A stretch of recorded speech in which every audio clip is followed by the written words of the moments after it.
এ যেন মানুষের সমুদ্র, যেদিকে চোখ যায় শুধু মানুষ।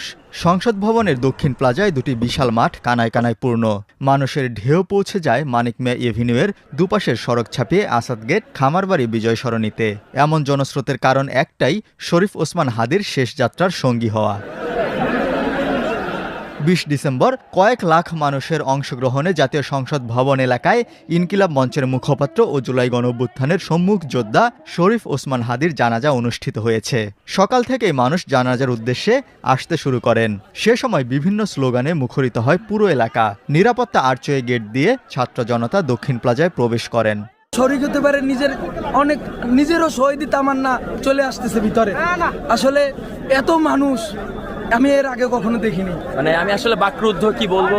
যে অনুষ্ঠান আমাকে কদিন আগেও দেখা মাত্র বলতো, হে মিরপুরের যোদ্ধা, হে মিরপুরের বীর, আমার বুকে আসো, আজকে মানুষটা নেই।